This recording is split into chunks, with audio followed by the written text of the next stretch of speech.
जैसे आप लोगों के स्मरण में होगा कि श्राद्ध पक्ष के अंदर चुटकी भर आटा दरवाजे की दोनों चौखट पर डाला जाता है। किसी किसी के यहाँ दरवाजे पर आटे से रंगोली बनाई जाती है।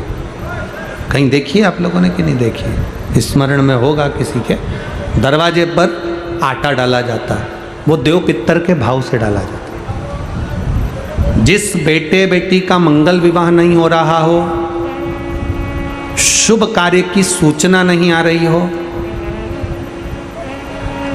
बहुत दिनों से एक फाइल कहीं लगी हुई है, अटकी हुई है, नहीं काम हो रहा, हम उनसे कहेंगे ये जो 16 दिन श्राद्ध के हैं, जितने दिन निकल गए, जितने दिन बचे हैं उन दिन में आपके दरवाजे के बाहर एक चुटकी घर से आटा लाकर चौखट के इस ओर चौखट के उस ओर दोनों जगह चुटकी भर आटे को डालना प्रारंभ करो।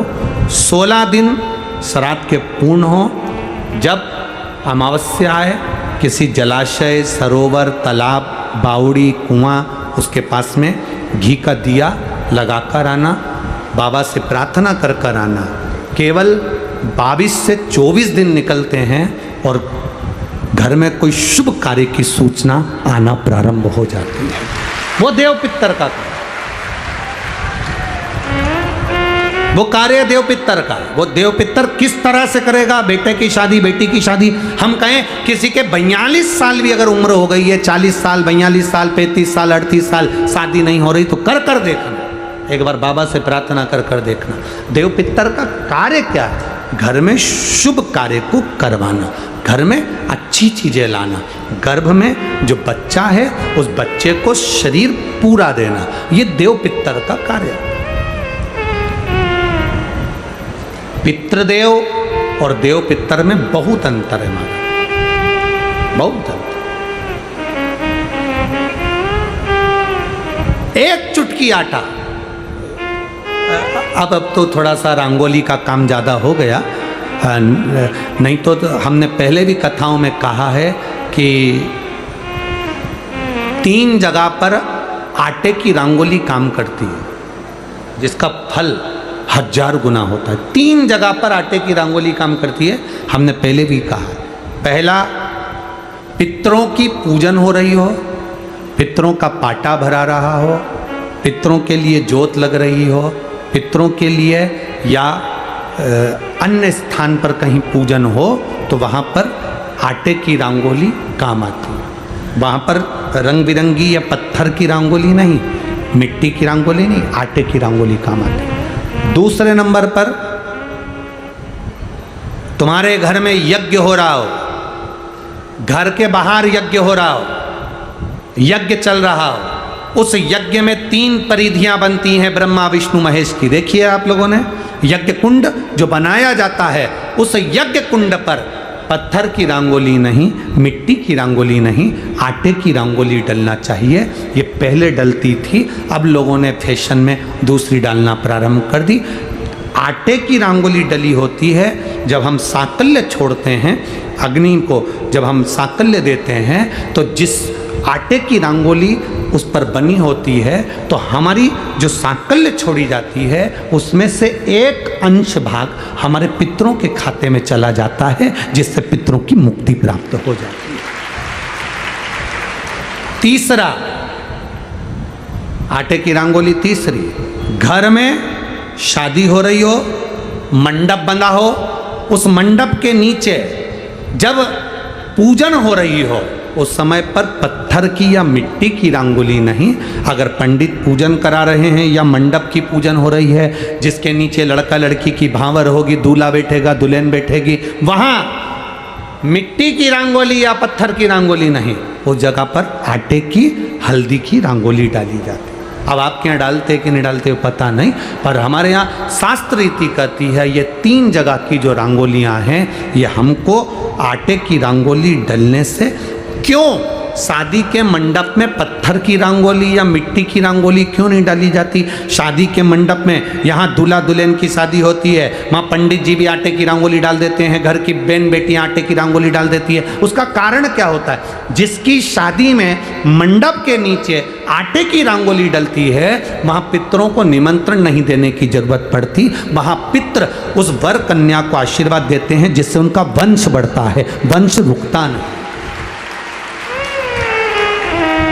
और ये निश्चित है, जिसकी शादी में, जिसके विवाह में आटे की रंगोली डलकर भांवर हुई होगी, उसके घर में संतान सुख रुक नहीं सकता, उसके यहाँ संतान का सुख होता ही है। जिसके यहाँ आजकल ये पत्थर रंगोली डाल देते हैं, डाल दिया और कह दिया बस, क्योंकि आजकल फैशन में तो दुनिया जी रही है, तो आटे की रंगोली कौन डाले, तो वो फैशन में चल गया, तो संतान की प्राप्ति में भी थोड़ा सा। अब तुम देखो पहले का समय, आज का समय कितना अंतर है महाराज।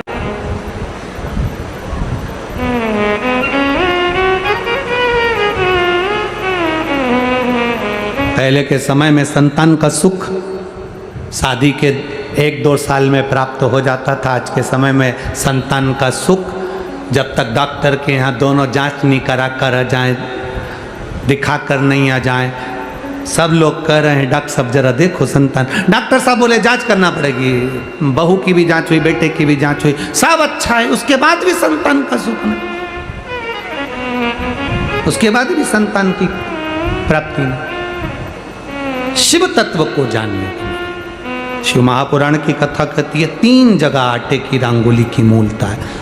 बोलेंगे आप लोग, पहला स्थान दरवाजे की चौखट, दूसरा स्थान बोलते जाओ जल्दी यज्ञ कुंड, तीसरा स्थान शादी का मंडप, जहां पर भले चुटकी भर आटे की रंगोली बने पर वो जरूरी है।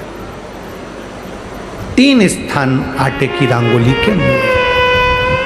ये उसी तरह है जैसे तुम्हारे दरवाजे पर तुम मोती की बंदरवाल लगा लो, चमकदार बंदरवाल लगा लो, हाथ से बनी हुई बंदरवाल लगा लो, और जब तक तुम आम के पत्ते की बंदरवाल नहीं लगाते तब तक घर में लक्ष्मी का प्रवेश नहीं होता है। आम के पत्ते की बंदरवाल,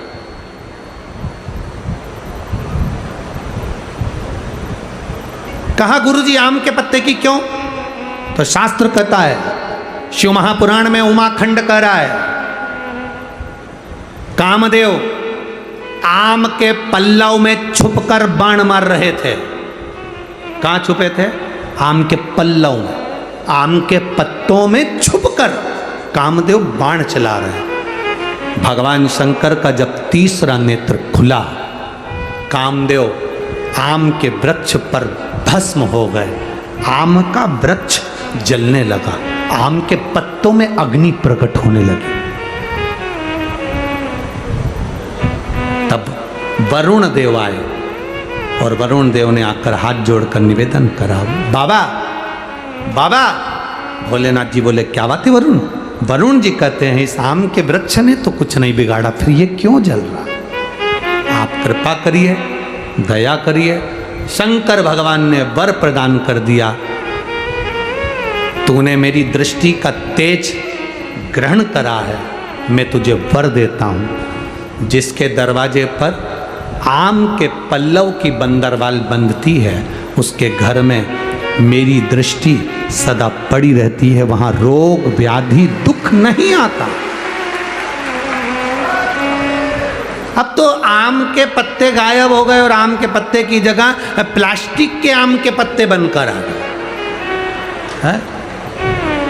और लोगों ने उसी प्लास्टिक के आम के पत्ते की बंदरवाल बांध दी। महाराज आम के पल्लव पर शंकर की दृष्टि पड़ी, क्योंकि कामदेव जलकर भस्म हुआ था उसी आम के पल्लव पर बैठकर। आम के पल्लव पर बैठ